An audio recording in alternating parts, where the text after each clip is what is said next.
코로나로 인해서 참 교회들이 마음대로 예배도 못 드리고 찬양도 못하고 활동도 못하고 약 8만 3천 교회 예측하고 있습니다만 1만 교회가 폐쇄되고 교회들이 반쪽이 되고 말하죠.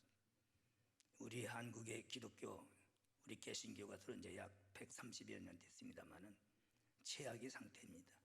이런 가운데서 다시 2022년도를 바라보면서 다음 주일이면 우리가 모든 임명을 받습니다.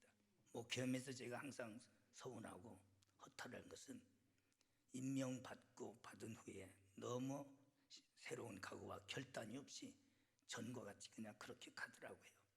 그래서 대린절이지만은 강림주일이지만은 우리가 그런 무의미한 하나님이 주신 사명과 임명을 받으면서 그런 일꾼이 되지 말고 비장한 각오와 결단을 가지고 이제 우리가 하나님께 사명을 받고 또 일꾼으로서 세움을 받아서 새 역사를 우리는 반드시 열어가야 될 줄 믿습니다.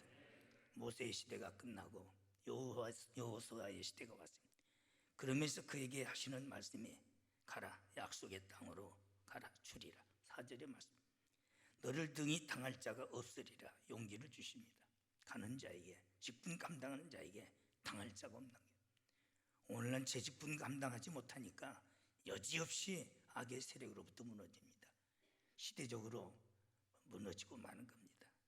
너를 능히 당할 자가 없으리라. 5절에 보면 능히 너를 당할 자가 없으리라. 새로운 각오와 결단 속에 오직 하나님 앞에 사명 감당하는 자는 하나님께서 책임져 주셔요. 그래도 아무도 그를 당할 자가 없는 능력으로 함께 하시는 줄 믿습니다.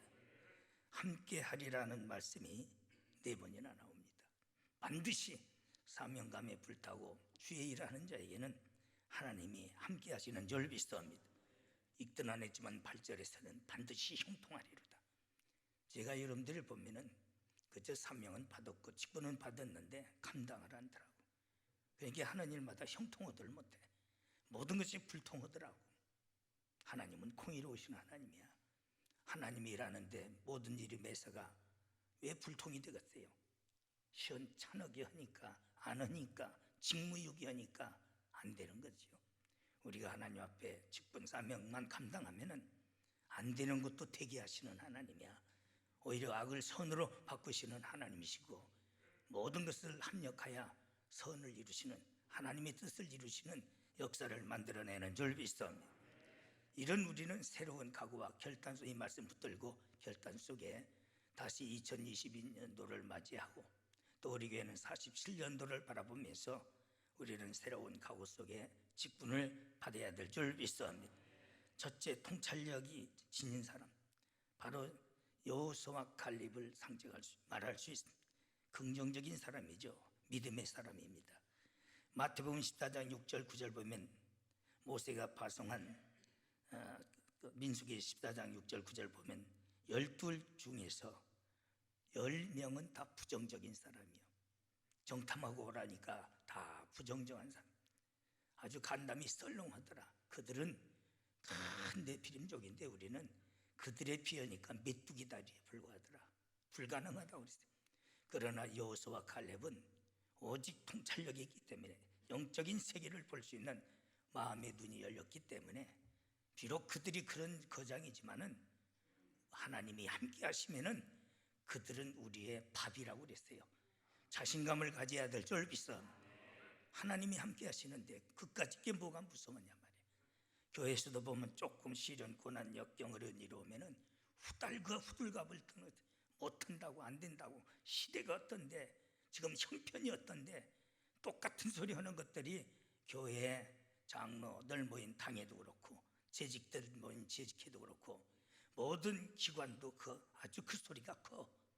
그러니까 다 움츠리고 미리 겁먹고 해보지도 않고 포기하는 거죠. 그러니까 결국은 광야에서 다 굶주려 죽고 메말라 죽고 그들은 적으로부터 전멸당했던 거예요.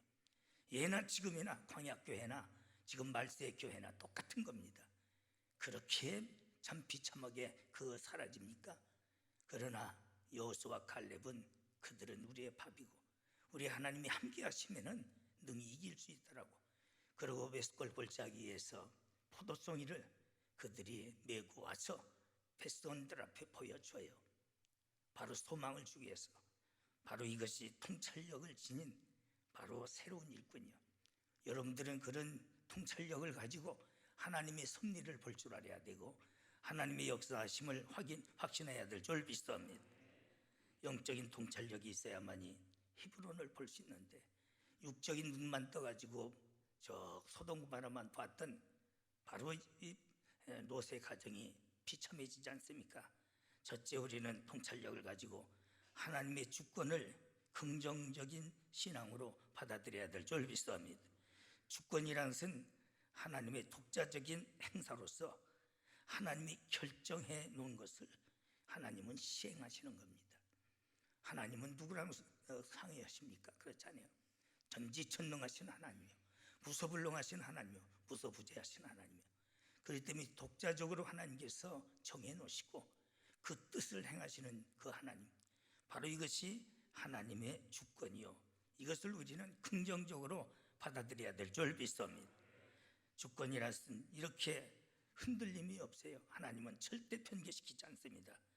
때로는 우리의 고난의 섭리도 있어요, 주권 안에서. 그래서 욥은 그것을 받아들이면서 내가 이렇게 고난받지만은 오히려 정금같이 되어 나오리라 하며 그 고난을, 그 고통을 그는 믿음으로 받아들이는 거예요. 때로는 우리에게 시련도 고난도 역경도 있지만은 욥 같은 신앙으로 우리는 긍정적으로 받아들여야 될 줄 믿습니다. 또한 하나님의 언약을 긍정하는, 첫째는 언약을, 하나님의 주권을 긍정하는 믿음이요, 두 번째는 하나님의 언약을 우리가 인정하는 믿음입니다. 히브리서 6장 17절 18절 보면은 하나님은 진실하사 그 무엇이나 약속하신 것을 그대로 실천시키는 것을 믿는 신앙을 강요하고 있습니다. 그렇습니다. 우리는 하나님의 언약을 100% 믿어야 될 줄 믿어요. 대선이 되었죠. 이제 대통령 출마하는 사람들 언약을 많이 합니다. 제가 여러분들에게 여당이든 야당이든 진보든 보수든 계획적인 거짓말하는 사람은 찍지 말어. 그렇다고 해서 사람이 다 약속을 지킬 수는 없어. 약하기 때문에. 결혼 약속도 다 못 지켜요. 부부간에, 또한 부자지간에, 형제간에 그 약해서 다 못 지킵니다. 그러나 계획적으로 기만하는 것은, 이것은 못된 것이에요. 그건 못된 짓입니다. 계획적인 건 국민을, 나라를 기만하는 거거든. 대통령 출마한 사람들이 다 여러 가지 나름대로 약속을 해요. 다 지킬 수는 없어요. 그것도 인정해줘야 다 할 수 있습니까? 사람인데.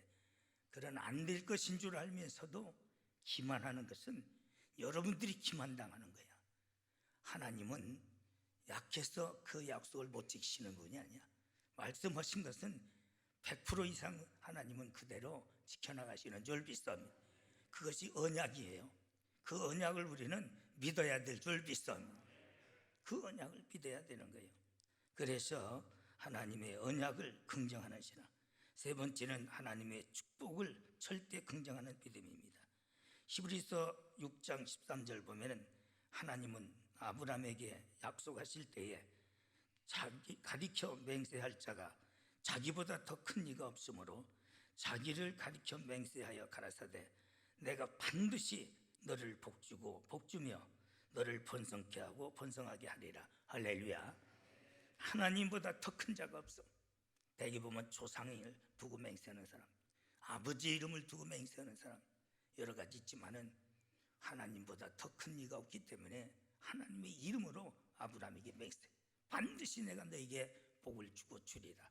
오늘 주신 말씀 보면 내 발바닥으로 밟는 것마다 다 너에게 주리라. 기복주의는 되지 말아도 절대적 하나님의 축복에 대한 약속은 믿어야 될 줄 믿습니다. 만복의 근원이 되십니다. 히브리서 6장 17절 18절 보면 하나님은 약속을 기업으로, 하나님의 약속을 기업으로 받는 자들에게 그 뜻을 변치 아니한다고 그랬죠. 충분히 나타내시려고 그 일의 맹세와 보증을 하셨다. 여기서 중요한 것은 약속을 기업으로 받는 자들.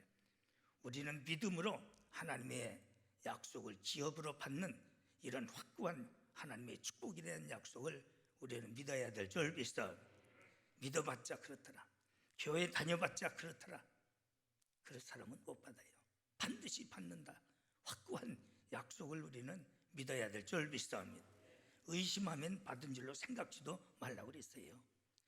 그것이 바로 우리가 일꾼으로서 하나님 앞에 통찰력을 가지고 바로 판단하는 그런 믿음입니다.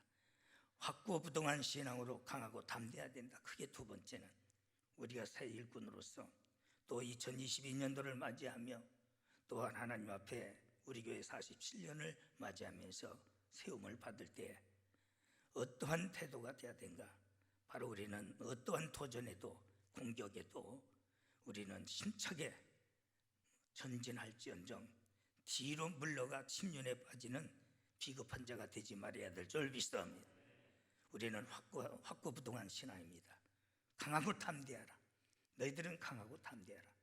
불의 앞에도 악한 세력 앞에도 위협 앞에도 때로는 여러 가지 환란이 있어도 흔들리지 말아야 될 줄 믿습니다. 이번에 보십시오. 옛날에 비하면 가타콤베나 갑바도키아나 그 옛날 선진들의 고난받은 것에 비하면은 이까지 코로나에 때로는 정치적으로 사회적으로 우ገብ을 당하는데 그게 뭐 그렇게 어렵습니까? 그런데도 미리 과천에서부터 기듯이 미리 켜서 미리 오히려 그들 앞에 앞잡이 노릇하는 모습을 볼 때에 이게 무슨 이 시대의 사람들이 목사고 장로가 권사들이냐 말이야. 부끄럽게 여겨야 될 줄 믿습니다. 폴리카비 참 화영대 앞에 서 있을 때 왕제가 내가 참 노인을 처형하기는 너무 마음이 아프다. 그러니 마음은 안 그렇다 할지라도 그렇다고 고개만이라도 숙여달라고 그랬어요. 오히려 애원했어요. 그런데도 폴리캅은 내가 82년 동안 하나님께 부름받아서 하나님의 종으로서 하나님을 섬기고 경외해야 했는데 내가 어찌 그 하나님을 마음이 아니라도 애형적으로 배신할 수 있겠느냐. 그는 처형을 당한. 우리는 이런 믿음 가져야 될 줄 믿습니다. 옛날에 보면 최필긴 목사 동경포 때 나왔지만 일본 그 신사에게 참배하는 것은 그것이 바로 한 절차에 불과한 거지 의례 준칙에 불과한 거지 마음으로 안 하면 안 되느냐 하면서 그 신사 참배하지 않은 목사들 다 고발해서 감옥에 집어넣고 처형시키게 만들고 그게 최필근 목사야. 최고 지식을 가졌다는. 그러게 오히려 김익두 목사님, 최권능 목사님이라고 최봉선 목사님이 예수 제대로 믿고 천국 가라고 그랬어요. 지금도 똑같아. 보면은 이것이 오히려 사회적으로 또 윤리적으로 또 모든 사람들에게 더 덕이 되지 않느냐. 아주 빠른 명분은 똑같아요. 그러면서도 그따위 짓을 해.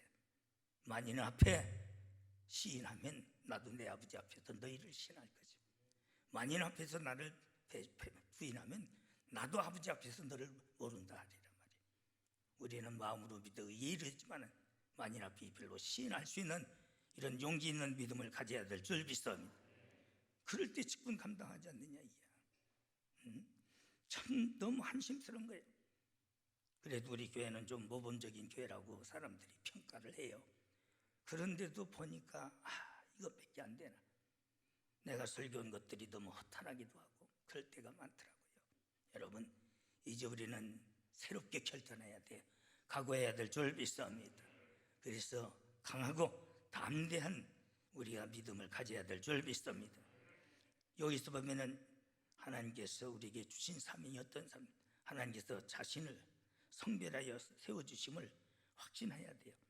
이사야 43장 3절 보면 하나님께서 우리를 지명하여 불렀다고 했어요. 직분자는 발령자가 누구냐가 중요한 거예요. 발령자는 하나님이신 줄 믿습니다.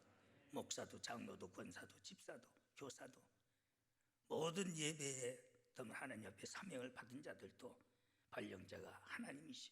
하나님께서 여러분들을 불러서 수도주와 함께 직분자로 또 사명을 주셔서 세우신 줄 믿습니다.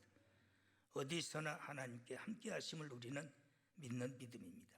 주님께서 제자들을 세우시고 마태복음 28장 20절 보면은 내가 너희에게 분부한 모든 것을 가르치게 하라.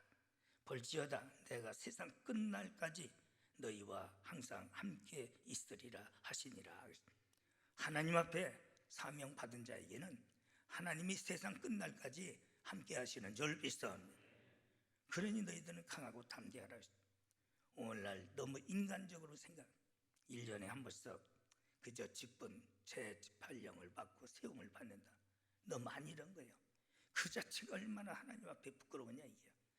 바로 73억의 인구 중에서 나를 불러 하나님의 자녀로 인쳐주시고 또 하나님 나라의 상급을 위해서 하나님께서 나에게 직분 주신 것, 천사도 부러워하고 흠모한다고 그랬어요.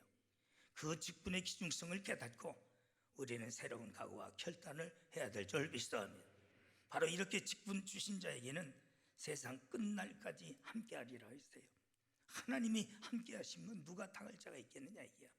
아무도 당하지 못하는 겁니다. 그런데도 미리 벌벌 피고 죽는 것인지 처형당한 사람이 있습니까? 총살받은 사람이 있습니까? 그런 것에 절절절절 매매는 모습을 볼 때 아직도 멀었구나. 유럽이란 그 지역이 얼마나 큰 복을 받았습니까? 옛날에 그런 다 시련을 겪었기 때문에 그 조상들의 믿음 때문에 그 최고의 부와 영광을 누리는 거예요. 지금은 타락했지만 타락에도 누리는 이유는 저주는 3대지만은 축복은 1000대까지 이른다고 하나님이 긍휼이기 때문에 그런 거예요. 그런데 우리나라는 이제 130년이야. 이제 머리에 피도 안 말랐는데 시건방 떨고 오늘날 기독교가 이렇게 비참해지는 모습을 볼 때에 가슴이 아픈 거예요. 우리는 그런 것 본받지 말아야 될 줄 믿사옵니다. 사람이 일생일사 정한 이치인데 약두가리 깨안다 되지라니 하나님이 이러다 순교하는 게 낫지. 그렇다고 그 후기까지 가지도 않았잖아. 그런데도 그 조그마한 것 때문에 미리 벌벌 키고 스스로 무너지고 천국을 포기하는 모습을 볼 때에 안타까운 거예요. 여러분, 주어진 사명 우리가 무엇보다도 하나님 앞에 최선을 다해서 감당해야 될 줄 믿습니다. 하나님이 함께 하십니다. 사명 감당할 때 하나님은 주의 일할 때 도와주신다고, 붙들어 주신다 그랬습니다. 학개서 2장 4절 하반절에 보면 내 백성아 일할지어다 내가 너와 함께 하리니 내가 너를 도우리라 했어요. 하나님이 이러는 자를 하나님께서 방관하시겠느냐 이야. 외면하시겠느냐 이야. 무시하시겠느냐 이야. 하나님이 일하는 자에게는 하나님이 도와주셔요.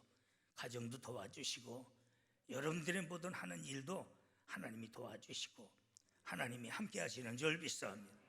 왜 그것을 못 믿느냐 이야. 엉뚱한 짓 하고 다니니까 사탄에게 시험에 빠져서 이용당하고 있는 거죠. 말은 푸짐합니다. 왜 이렇게 푸짐한지 몰라요. 세계적으로 설교 잘하는 나라가 대한민국이래요. 그런데 이번에 보니까 먼저 꼬리 내리고 먼저 굴복당하고 앞잡이 노릇한, 굴복당하는 것도 비참한데 오히려 아첨하면서 간신이 돼가지고 오히려 앞잡이 노릇하는. 그리고 또 이제 와서는 그걸 변명하느냐고 뭘 중세 때 뭐 신앙 뭐 이런 거 읽어가면서 터듬벅거리는 것을 볼 때 저런 주지를 받나. 사람이 다 잘할 수는 없지만은 잘못했으면 가만히 있지. 그걸 또 뭘 사울처럼 변명하겠다고 저 터듬벅거리고 누가 써준 거 가지고 저지다고 잡아졌나. 한심스러운 거예요. 사람이 어떻게 다 잘할 수 있나요? 약해서 그럴 수도 있는 건 이해를 하는 거예요. 그러면 그런 일하고 뉘우치고 부족했다고 부끄럽게 여기면은 그 하나님께서 불쌍히 여기시고 또 은혜 주셔서 하나님이 역사하시는 줄 믿사옵니다. 그런데 그걸 또 변명하느냐고 더 큰 죄를 범하고 자빠졌어요. 자신을 부끄럽게 여길 줄 알아야 돼요. 그게 세 번째로 민중을 위하여 몸을 바쳐 희생하는 사람들. 거기에 민중은 광야교회예요. 교회를 위해서. 본문 1절 2절 보면 1장 2절에 보면 모든 민중으로 더불어 그랬습니다. 이 말은 오직 교회에 더불어라는 바로 광야교회이기 때문에 희생을 각오했습니다. 그 민중들이 바로 이 두 사람을 죽이려고 했습니다. 민중들이. 그래도 더불어 죽을 각오하고 때로는 우리가 불의한 사람들이 더 많아. 많은 사람들이 가나 그 길이 필경은 의로운 길이 아니요 멸망의 길이라고 그랬어요. 넓은 길이라 그 세력이 클 수 있어요. 그래도 희생을 각오하고 또 주를 위해서 핍박받는 것을 오직 감사할 수 있는 이런 믿음을 가져야 될 줄 믿습니다. 그렇게 나갈 때에 우리가 사명을 제대로 감당할 수 있는 자신의 양심의 소리를 먼저 들어야 된다. 양심에는 세 가지 양심이 있어요. 더러운 양심이 아주 죄로 오염돼서 새 속에 모든 묵은 찌들은 바로 이 죄악으로 인해서 그 양심의 기능을 감당하지 회개가 안 돼요. 옛날에 부흥회 다니면 첫째 날이라면은 회개의 밤이라 해가지고 눈물바다가 됐어요. 말씀 듣다가 찔림 받으면은 눈물바다가 됐어요. 지금은 눈물을 찾아볼 수가 없어요. 아주 메말라 3년 6개월 동안 비 한 방울 없었던 것 같이 눈물이 메말라. 양심들이 화인 맞아가지고 양심들이 메말라가지고 바른 말하면 적으로 봅니다. 적으로 봐요. 꺼리끼면 어찌할꼬 해야 되는데 자기 양심에 가책받으면은 회개가 아니라 적으로 봐요. 오히려 더 무서운 죄를 범합니다. 이런 것들을 보니까 진짜 말세구나. 바로 이런 무뎌진 양심들, 하나님 말씀 듣고도 회개가 없는 양심, 더한 것은 단세로 바로 화인 맞은 양심, 아주 불로 찢어서 양심이라는 것이 없어진 것 같아요. 양심의 기능이 완전히 상실된 것입니다. 그래서 결국은 사탄에 사로잡혀 사는 사람. 그런가 하면 청결한 양심, 디모데를 향해서 내 주모로 있어 너희 어른이게 너희 어머니 그 깨끗한 양심 거짓 없는 믿음이 너에게도 계승되었느니라. 부모들은 자식들에게 그런 양심을 심어줘야 될 줄 믿사옵니다. 그게 사는 길이에요. 저는 동사 목사가 있다 보니까 내가 나를 감독하는 데 힘들어요. 행위나 목회관이나 모든 가정이나 이런 삶에 잘못된 것을 심어주면 어떡하나. 그래도 내 자신이 더 긴장하게 되더라고. 모든 행동은 자식에게 산 교육이에요. 내 믿음 내가 지키고 바로 세우고 내가 양심 있는 소리를 할 수 있는 부모가 돼야 될 줄 믿습니다. 편견이나 편벽에 의해서 양심 없는 소리 하면 같이 멸망받는 거예요. 반드시 악인의 길은 명합니다. 의인의 길은 형통하는 줄 믿습니다. 새끼를 바로 형통하는 길로 인도하려면 부모들이 거짓 없는 양심을 자식에게 심어줘야 돼요. 무조건 편견해서 잘못된 것도 정의라고 주장하면 망치는 거예요. 그게 잘 사는 법이 아니야. 왜 그런 짓들을 하는지 모르겠어요. 기금 긴 건 끼고 아닌 건 아니지. 뻔한 거 아니에요. 판단력이. 알면서도 그 어떠한 짓들은 그게 잘 되는 길이 아니야. 결국은 망치는 길이에요. 루이스나 유니겐을 통해서 디모데에게 거짓 없는 양심, 바로 그것이 물려준 것을 바울은 바로 좋게 여겼던 거예요. 청결한 양심, 거짓 없는 양심, 바로 그런 심령은 성령으로 거듭난 심령입니다. 완전히 해결된 심령을 말합니다. 바로 이 양심의 소리가 가장 확고한 재판장입니다. 양심의 재판장보다 더 철저하고 완벽한 재판장은 없어. 자기 양심의 소리를 들을 줄 알아야 될 줄 믿습니다. 그럴 때 좋은 일뿐이요. 그래서 바로 민중의 소리를 들으면서 이랬다.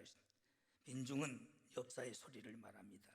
역사는 승자가 쓴다고 몇 번 바뀌더라고. 하나님의 말씀의 역사만이 온전한 줄 믿습니다. 그 역사의 소리를, 바로 현실의 소리를 들을 줄 알고 미래의 소리, 현실의 하나님의 권면과 권고를 듣고 미래의 하나님의 예언을 소멸치 말라고 그랬어요. 그래서 하나님의 소리를 들으면서 이런 말씀을 들으면서 하나님의 백성은 세상 소리 들으면 흔들려요. 하나님의 말씀을 들으면서 일해야 될 줄 믿습니다. 하나님의 음성을 천례복성을 말이 있잖아요. 하늘의 소리를 듣는 자가 복 있는 자다. 참 민중의 소리에 눌렸던 엘리야가 결국은 두려워가지고 그가 자살 기도까지 하다 천사의 도움을 받아서 여호와의 시내 산에 올라가서 40주야를 금식하면서 기도하면서 하나님의 음성을 듣지 않습니까? 바로 불꽃 중에도 진 속에도 강한 바람 속에도 안 계시더니 세미한 음성 속에 하나님을 발견합니다. 그가 힘을 얻고 내려와서 그가 사명 다 감당하고 죽음을 보지 않고 오직 승천하는 역사를 이룹니다. 우리는 하나님의 말씀을 들어야 돼요. 계시록 2장 3장 보면은 마지막 절 항상 하신 말씀이 귀 있는 자는 성령이 하시는 말씀을 들을지어다 했어요. 여러분들은 신령한 귀가 열려서 항상 주의 음성을 듣는 믿음이 되기를 주의 이름으로 축원합니다. 권면과 권고의 말씀을 들어요. 우리가 온전한 사람이 어디 있어요? 성경에 보면 다 권면이요 권면이요 권고입니다. 그렇습니다. 이 말을 듣지 않는 자는 네가 환난을 받고 재앙을 만났을 때 내게 기도해도 나는 너를 듣지 아니할 것이요 손을 흔들어 거부하리라고 잠언 1장 27절에 말씀하셨어요. 우리는 권면과 권고를 잘 받은 그것이 여러분들이 올바른 일꾼으로서 갈 수 있는 길이 되는 줄 믿습니다. 책망을 달게 들을 수 있는 자. 다윗은 그가 나단 선지자의 그 참 비참할 정도로서 자존심 상하는 책망을 받아요. 그래도 거부하거나 거기에 대해서 변명하지 않았어요. 그리고 그 책망 앞에 꼬꾸라져서 눈물을 흘리면서 침상을 적시고 또한 침상을 띄우는 또 눈물병에 채우는 이런 참 회개가 있을 때에 하나님께서 그를 위대하게 쓰시는 줄 믿사옵니다. 그러나 사울은 사무엘의 권면에도 책망에도 받지 아니하고 변명만 드러내놓다가 결국은 악신이 들어가 하나님의 영은 떠나서 그 일가가 전멸당하는 거예요. 지금도 목회해보면 그런 사람 많더라고. 권면하고 때로는 책망하면 달게 받는 것이 아니라 변명만 들어놓고 있어요. 어떻게 하나님께서 그를 쓰실 수 있겠냐? 사람은 사람이야. 다 허물이 있고 죄가 있고 실수도 있는 거예요. 그런 것들을 바로잡기 위해서 하나님의 말씀은 권면도 권고도 하시며 때로는 책망도 하시는 줄 믿습니다. 그걸 라면으로 받아들일 줄 알아요. 매번 칭찬을 겸손하게 받아들여요. 오늘 교회에서 바울도 목회를 할 때에 잘하는 자에게 보상을 하고 또 그를 세워서 본이 되게 하라고 그랬어요. 그런데 참 이게 우리나라 사람들은요, 위로는 잘해요. 위로는 잘합니다. 그런데 남에 대해서 축하는 잘 못해요. 칭찬은 잘 안 해요. 위로하는 것을 잘해요. 아주 동정도 많습니다. 그런데 남이 잘 되는 꼴은 죽어도 못 봐. 뭘 꼬투머리 잡으서라도 그의 잘한 것은 뒷전에 놓고 잘못한 10가지 잘했어도 하나 놓고 그 사람 죽이는 게 대한민국이야. 안 그렇습니까? 민족성이. 우리는 그런 것 본받지 말아야 돼. 사람이라는 것은 다 허물과 죄가 있는 거예요. 잘못도 있는 거예요. 또 잘하는 것도 있어요. 그러면 잘 됐을 때에 잘 어려움 당할 때 위로했으면은 잘 됐을 때도 축복할 수 있는 도량을 가져야 될 줄 믿습니다. 그런데 그 국민성이 없어요. 역사적으로. 그러니까 영웅이 없잖아요. 우리나라는 애국자가 없잖아요. 그러니까 결국은 애국자를 다 죽이니까 그게 이 민족의 민족성, 더러운 민족성이에요. 기독교는 그런 거 본받으면 안 돼. 세상이 그렇게 간다 할지라도 긴 건 기구 아닌 건 아니야지. 오늘날 하는 짓들 보면은 참 하나님은 다 아시는 하나님이야. 다 보고 계신 하나님이야. 칭찬받을 때 겸손하게 받아. 아멘. 라오디게아 교회는 책망뿐이죠. 그런가 하면 빌라델비아 교회는 칭찬뿐입니다. 서머나 교회는 책망이 없어요. 위로와 칭찬뿐입니다. 그럴 때 칭찬받았다고 우쭐하면 안 되는 거야. 겸손하게. 바울은 나는 죄인 중에 괴수의 죄인이요 사도 중에 작은 자요 나는 성도 중에서도 작은 자요 만삭 중에 나지 못해. 조금 잘했다 칭찬하면 우쭐해가지고 교만해져가지고 또 사탄이 앞잡이 노릇하더라고 보니까. 그래서 천복해 한다는 게 성경에 기록된 대로 한다는 것도 어려운 일이야. 여러분 그저 겸손하게 칭찬도 받아들이세요. 그래야 더 큰 일을 할 수 있는 줄 믿습니다. 네 번째 목적을 끝까지 달성하는 일꾼이다. 백절불굴의 신앙으로 피나는 노력으로서 바로 우리는 하나님께서 주신 직분을 감당하고 주어진 모든 일들을, 사명을 감당할 수 있는 이런 백절불굴의 신앙을 가져야 될 줄 믿습니다. 교회라는 게 특별한 어떤 세상처럼 제도적으로 강권적으로 할 수 있는 그런 제도가 안 되잖아요. 자기 마음에서 우러나는 것, 직분 바꾸는 것. 일은 떠벌려 놓고 나중에 보면 마무리를 안 져. 조금 하다가 나중에는 뒤로 벌렁 잡아져. 파산을 파괴하는 자들이야. 그걸 어떻게 감당하겠느냐 이야. 나에게 주어진 직분을 위해서라면은 생사를 불구하고 그걸 끝까지 감당할 수 있는 그런 믿음을 가져야 될 줄 믿사옵니다.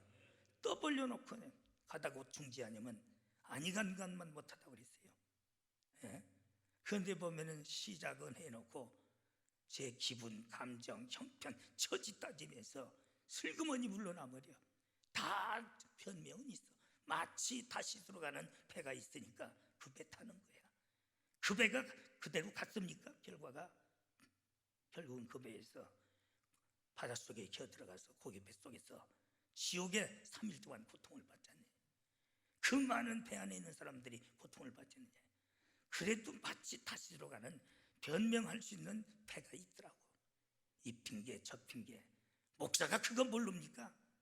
아무리 포장해도 목사가 그거 왜 모르겠어요? 중심이 흔들려. 끝까지 가지를 못해. 그러니까 안 되는 거죠. 그래서 광야에서 다 메말라 죽고 마른 거예요. 보사 상태로 죽은 거예요. 목사는 압니다. 어느 지점에 가면 저 영혼이 죽는다는 거. 다 파탄이 온다는 거 알아요. 이런 사람 되지 마세요. 우리는 시작했으면 알파와 오메가예요. 스룹바벨을 향해서 네가 시작했으니 내 손으로 이루리라. 할렐루야. 얼마나 감사합니까? 근데 쉬운 일은 아니야. 그래도 그렇게 가야 됩니다. 여러분, 하나님께 기도하면서 우리는 지혜를 구하라고 있어요. 또 어떤 희생을 각오하면서라도 목적을 달성하십니다. 지혜의 신이 함께하리니 내 길이 형통하리라. 힘으로 능으로 안 됩니다. 하나님의 신으로 되는 줄 믿사옵니다. 이제 2022년도를 맞이하면서 지난날과 같이 형식적으로 일시적으로 여러분들이 가지 말고 바로 이런 각오와 결단 속에서 하나님께 크게 기억에 존귀하게 쓰임받는 일꾼들이 되기를 주님으로 축원합니다.